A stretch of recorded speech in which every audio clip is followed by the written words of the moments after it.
Hello my nephews, welcome back to the channel. It's me, Baldock. Welcome to the second video of my beginner's guide of Terraria. In the last guide I taught you guys how to start Terraria from beginning to the first boss, Eye of Cthulhu. And I'm going to teach you how to fight the next two bosses post Cthulhu.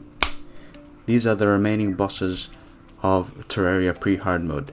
As you can see, we still have a decent amount to go through. We're going to tackle two of the next bosses of Terraria, which is Brain of Cthulhu and Queen Bee. Let's go. After we defeat the Eye of Cthulhu, the Eye of Cthulhu drops something called Crimtane Ore. Crimtane Ore is a level up from the weapons and armor we have right now. Obviously with Eye of Cthulhu, we can only craft Crimtane weapons. And it will be very useful for us when we head to the Corruption and Crimson. And that's what we're gonna do now. As you can see, with the current items we have now, we are strong enough to survive in the Crimson. Isn't that amazing? Just be careful when you head to the Crimson or the Corruption. When you head deep down, it's a long fall down, and you may take heavy fall damage. Just keep that in mind. As you can see, this place is very dark, so make sure you put torches around.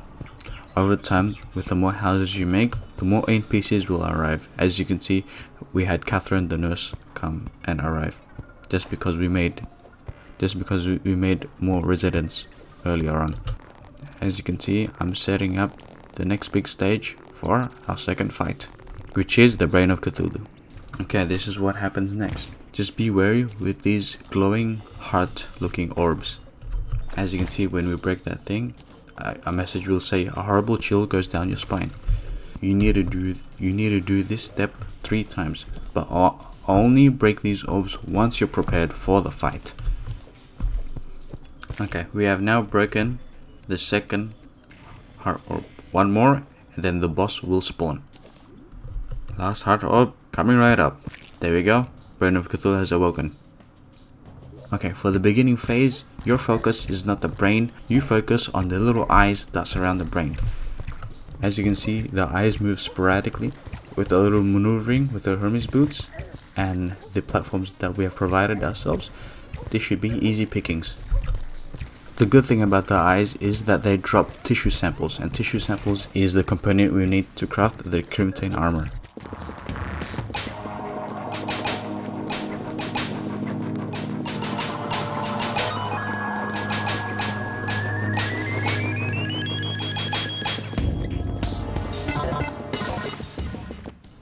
Okay, here we go, second phase. Okay, second phase happens when you defeat all the eyes. And what happens then? Brain of Cthulhu will attack aggressively. And be careful, he does teleport. In this phase, he is susceptible to knockback. So if you have a heavy knockback weapon, that would be good too.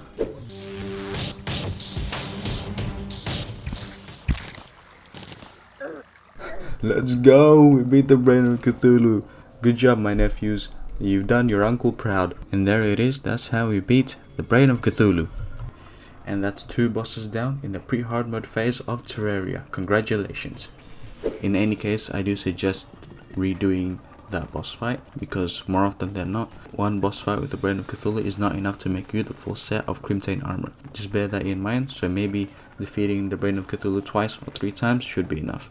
Okay, now that's done, let's return back to base. Oh yeah, a little important side note. When you break the Crimson Orbs or the Shadow Orbs, what happens is that a meteor lands. Hopefully next video I'll show you what to do with the meteors.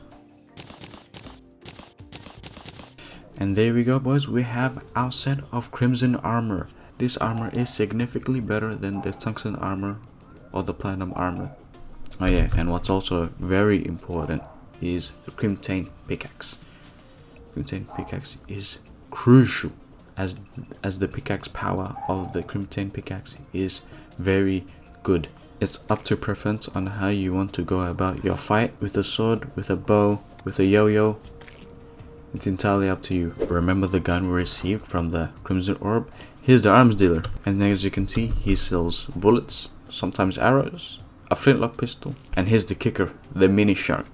The mini shark is quite expensive, ranging around 42 gold and 38 gold roughly in classic mode, But if you can just grind out more bosses like the Eye of Cthulhu and Brain of Cthulhu, you should get the mini shark in no time.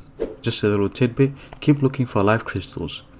Your life crystals can max out to 400 health, or in visual terms 20 hearts. That is crucial later on, as the next bosses will do a lot of damage. In an unforeseen event where the blood moon is happening, just try to survive the night. Well, if you have Crimtane Armor, it's not too hard. You are going to come across something called dribblers and blood zombies. Just take them out. The blood moon does give you a decent amount of money, so you can just take it as an event. Like I said, it's good to save up for the mini shark, so you might want to repeat boss fights to get more money. And look at that, we have ourselves the mini shark. That's great. It's very beginner friendly.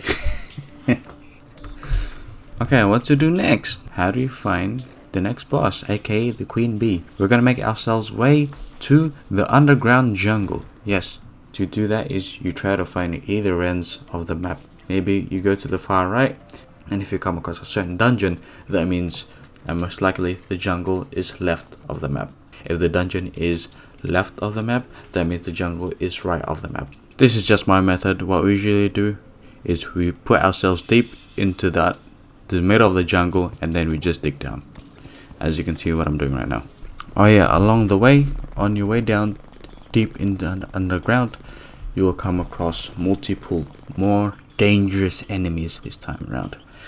You'll have big bees called hornets, you'll have the jungle slimes, which are also annoying, and you'll have something called the vine trapper. Vine trappers are off the ground and they hurt for a lot of damage. And there are piranhas in the water, so just be aware of that. Those guys do a lot of damage too. What's great is with the jungle, a lot of its armor is found within something called jungle spores, which are little glowing things dotted around the map.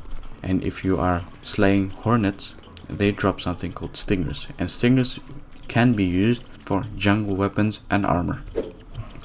And just be wary, there's as many traps in the jungle as in the underground. Okay, we've gathered up a decent amount of hearts. We have the mini shark, and we have a full set of Crimtane Armor. I believe this is enough for us to fight the next boss, called the Queen Bee. Let's go! You will come across something like a beehive. Just be careful, because there is something in here that will aggravate the Queen Bee, and it is this thing. It's sort of like a child hornet larvae. Alternatively, in an unforeseen event where you do break this thing, the queen bee will come. If you want the queen bee to spawn again, you want to obtain hive blocks, honey blocks, stingers from the hornets, and bottled honey. Once you have these 4 things, you can craft something called the abomination. You can craft that with just a simple workbench. Okay, we have set up the stage. We are now ready to fight the queen bee. Now it's time to break it. And now the queen bee has arrived. Just bear in mind, the queen bee is fast. But also remember, the mini shark is faster. Okay, I just want to point out her moveset. What she does, in the beginning she will charge at you. In this charging phase, just go up and down between platforms. And then when she's in her standing phase, she'll launch bee needles at you, or she'll launch baby bees at you for them to attack you and annoy you. And the good thing with our mini shark is it's very good.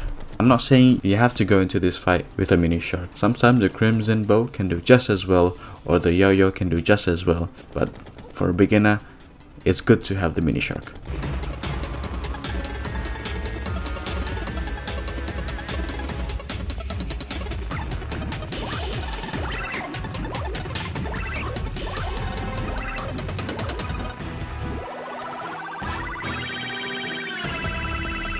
And you can see it's not easy. Not everyone can beat the queen bee.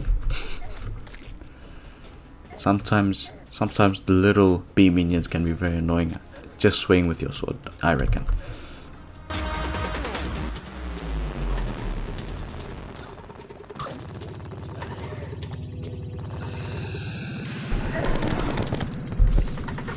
You can see she's almost She's almost dead. Take her out. And let's go. We just defeated the Queen Bee, guys. Good job, my nephews. You've done your uncle proud. And there we go, guys. We just defeated 3 of the 6 bosses in pre-hard mode Terraria. Hopefully in the next video I'll show you guys how to defeat the remaining 3 bosses of Terraria and some other unforeseen events. Okay, if you do like the video, please click the like button, subscribe. When you click the like button, YouTube will recommend it to other people, and make sure you click the like button and make sure you subscribe. And hopefully I will see you guys in the next video. Take care.